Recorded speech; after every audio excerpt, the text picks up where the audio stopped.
This question gets asked a lot. So Talha brother, how did these people keep warm? Teacher, they say the women in the harem used to walk around in veils, right? In veils.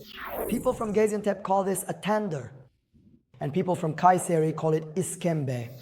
In the Ottoman era, all the fur and feathers on the women's coats faced inward. So in light of this information, let me ask you, did Harem Sultan ever become Valide Sultan or not? Here's a question you might encounter. Who was the last Valide Sultan to live in Topkapı Palace? The answer. There is a door from the Valid's quarters that leads out to the Valide terrace, to its courtyard. On the door, a small part of a verse from Surah Yusuf in the Quran is written. So why is this verse written in a mother's room? They knew the Quran very well. They never wrote anything anywhere without a reason.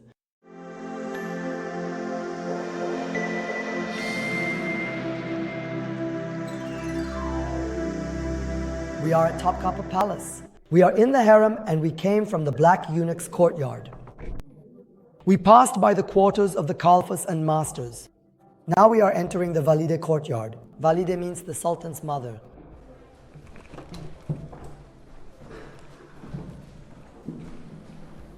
Good luck with your work. In certain parts of Topkapı Palace, there are these kinds of hearth alcoves.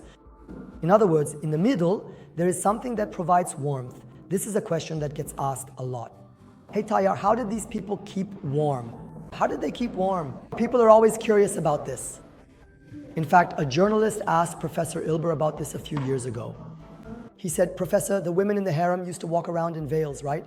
In veils. Professor Ilber, who is a straightforward man, replied, My child, have you ever walked around Topkapı Palace in winter? You'd freeze your bits off. I mean, look, this place is freezing cold, absolutely freezing. Right now, we're walking around in the heat of August. Even now, it's still kind of mild in here.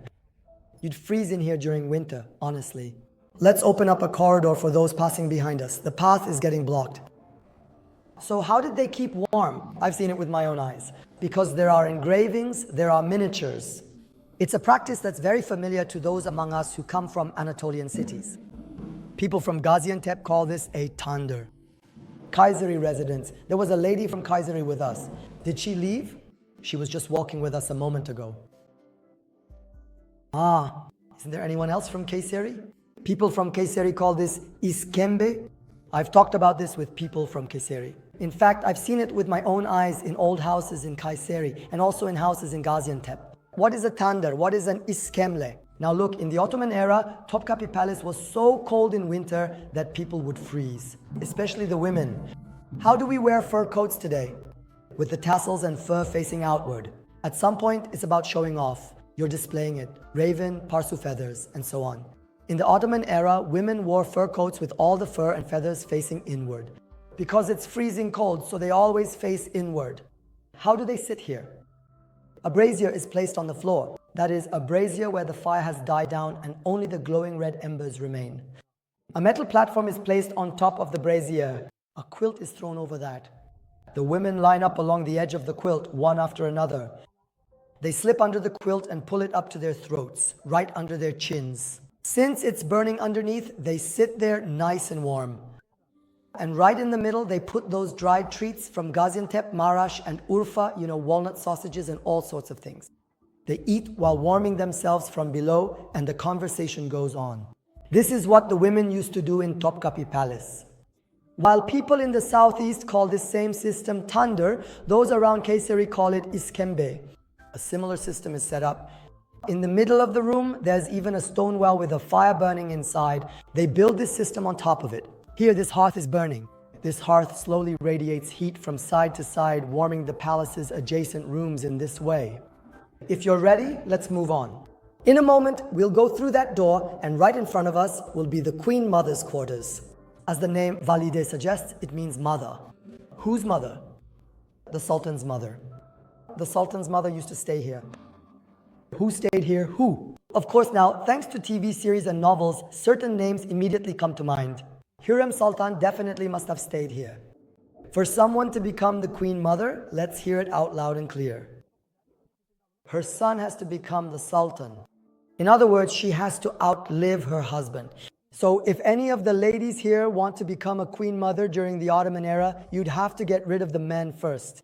The husbands have to go first, and your son has to become the sultan. So, in light of this information, let me ask you, did Hürrem Sultan become the queen mother or not? She did not. For one thing, she passed away 8 years before her husband. She herself passed away in 1558. Suleiman the Magnificent died in 1566. She didn't even live to see her son become sultan. She died while her husband was still alive. So, in this sense, Hürrem Sultan never stayed in the queen mother's quarters. Because she was never the queen mother. To become the queen mother, your husband must die and your son must become sultan. You have to witness these things. Well, since we're entering the queen mother's quarters now, let me ask another question. Who was the last queen mother of the Ottoman Empire? The official one, recognized by everyone in the state. Not Kosum Sultan. Many others came after her. That was a good answer. Mihrishah Sultan is the mother of Selim III. She was the wife of Mustafa III. And she is the last queen mother who lived in the quarters we are about to enter. So if you come across a question like this, who was the last queen mother to live in Topkapi Palace? The one who lived there the longest. The answer is Mihrisha Valide Sultan. That's correct. But what I meant was, what did they do after Topkapi? They moved to Dolmabahce Palace. They moved to Yıldız, the last queen mother. Normally, shouldn't it be Sultan Vahdettin's mother? The mother of the last sultan? No, it isn't. So who was the second to last sultan? Was it Mehmed Reshad Khan? Was she his mother? No, not her either. The sultan before him was Abdul Hamid Khan. Was she Abdul Hamid Khan's mother? No, not her either. Because his mother died when he was 10 years old. So who is it? Let me answer. A good answer came for Abdul Hamid Khan, his stepmother, Perestu Kadın, a woman who never had children. She became the last Valide Sultan of the Ottoman Empire. No children at all. Fate is just like that. No matter how much you struggle and strive. I want that position. I want that money. God gives what He wants. How can a woman who has no children be the last Valide Sultan? You don't have children, so it's over from the beginning. A woman of worship. When Abdul Hamid was 10 years old, his mother, Tiromujlan Kadın, died. His father, Sultan Abdul Mecid, took him by the hand. Another wife took her childless husband to a devout woman. He said, "From now on, she is your mother." He turned to her. He said, "From now on, she is your mother." And she took such good care of him, truly. Abdul Hamid always used to say, "She was like my real mother." He never left her side. She was a very gentle, modest, and shy woman. She used to escape to her house in Shishli. She wouldn't stay at the Yıldız Palace. Anyone else would never leave the palace. They would stay and watch over it. Her son was busy with state affairs, so she'd immediately leave. Abdul Hamid would look around and ask, "Mother's not here. Where's my mother?" She went to her house in Shishli, "Sir, go get her. Bring her back immediately." Then he'd say, "Mother, why leave? I want you by my side, close to me, right before my eyes." This woman became the last Valide Sultan. So where are we going now? We are now moving to the Mihrishah Sultan quarters, where the last Valide Sultan who lived in this palace, in this room, also stayed.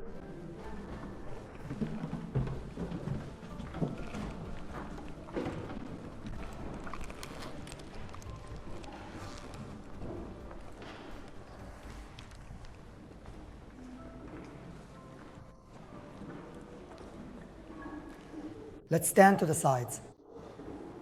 Let's not block the way too much. Because we will be passing through here to the other side. Yes, this is the Valide Taşlı. Right behind this is the Valide Taşlı courtyard. And here is the Valide Sultan's quarters. Of course, we tend to exaggerate it in our minds now. The vast Ottoman Empire.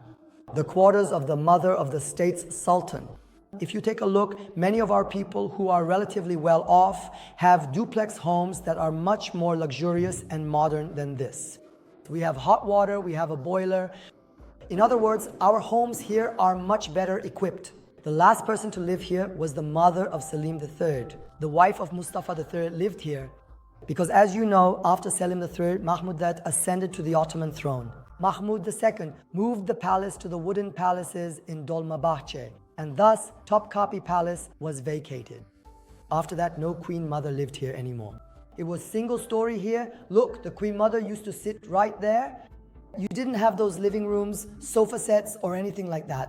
We live much more luxuriously in the palaces now. The poor woman used to sit right there, where you see now. Her breakfast would be brought right here in front of her. When she slept, she would lie right there.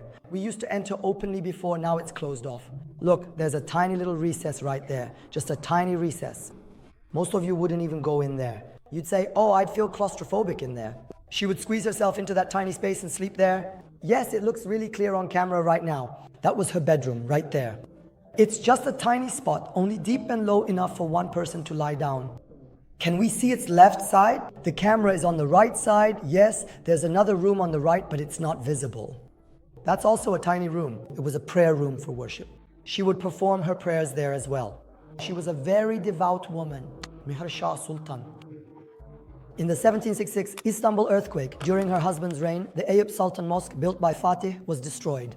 Her husband and her son, Selim III, rebuilt the mosque. She also had a huge soup kitchen built next to it. Today, at the Mir Shah Sultan Eyüp soup kitchen, thousands of people are still served food every day. Just think, this woman's book of good deeds has never closed. Her tomb is also in Eyüp.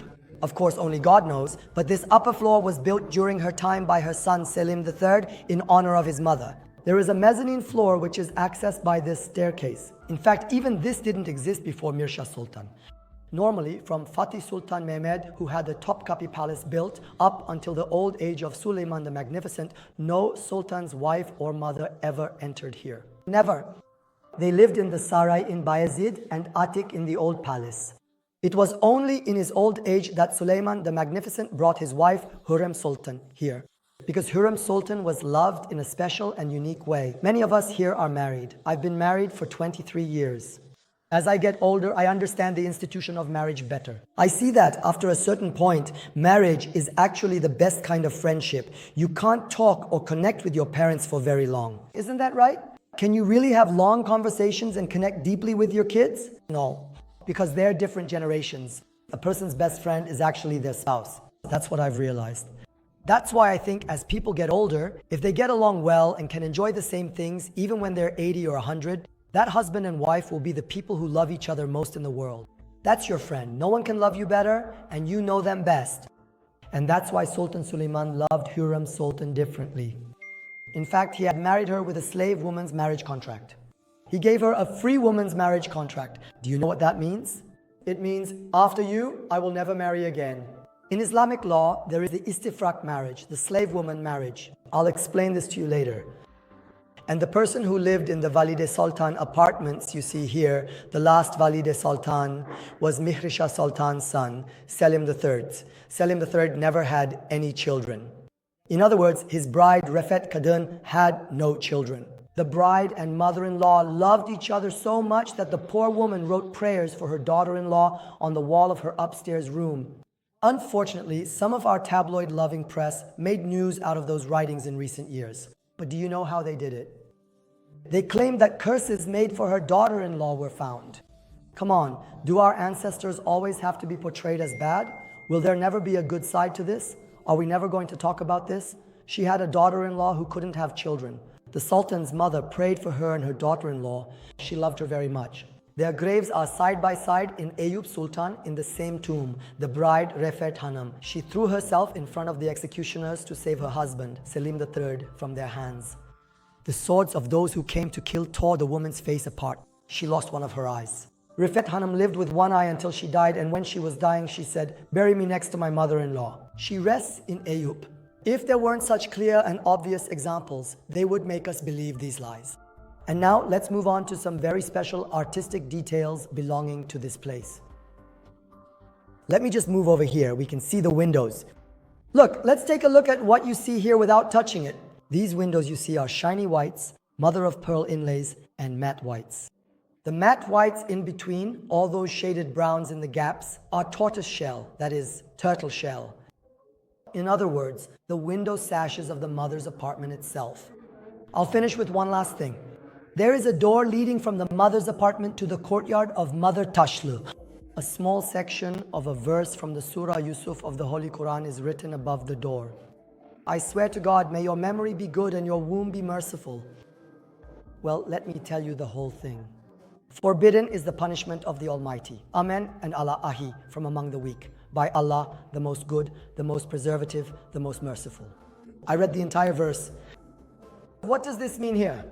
This is the literal meaning of this. That is, the best of those who preserve and protect is Allah. Allah is the most merciful of the merciful. That's what it says here. So why does this verse appear in Surah Yusuf? Remember, Prophet Yusuf was sent to Egypt as a slave. He was thrown into prison. He interpreted the Pharaoh's dream. Then he rose in rank. He became, in a sense, the minister of economy. His brothers came to ask for help during the wheat famine, and when they came for help, he recognized them. Of course, he recognized his brothers, those bad brothers, and he said, "Is this all of you?" He knows. There is a younger brother. There is another brother born from his own mother. They say, "We have a younger one, but we didn't bring him." Why didn't you bring him? They say, "Our father didn't let us." Why doesn't the father let him? Because he thinks, you might do to him what you did to Yusuf. He says, if you don't bring that brother of yours, I won't give you any wheat. His real intention is that he misses his brother and wants to see him.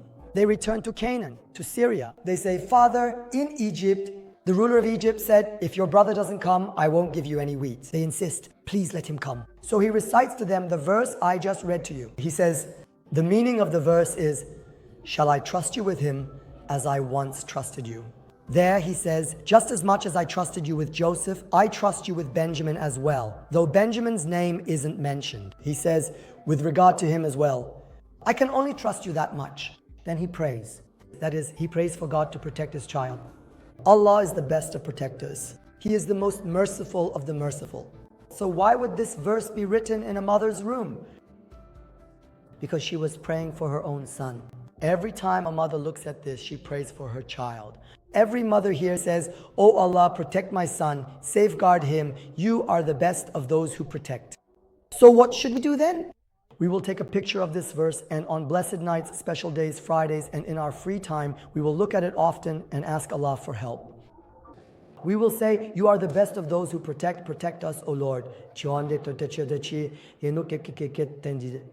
They knew the Quran very well. They never wrote anything anywhere without a reason. May my Lord, for the sake of this prayer, protect and preserve us, our country, our people, and the Muslims of the world, because He is the most merciful of the merciful. Let's continue. Now, we will explore the significant roles of the sultans, powerful rulers who held political and often religious authority in various Islamic empires. Simultaneously, we will examine the esteemed companions of the Prophet Muhammad, known as the Sahaba, who were his disciples and played a crucial part in the early development and spread of Islam, preserving and transmitting his teachings.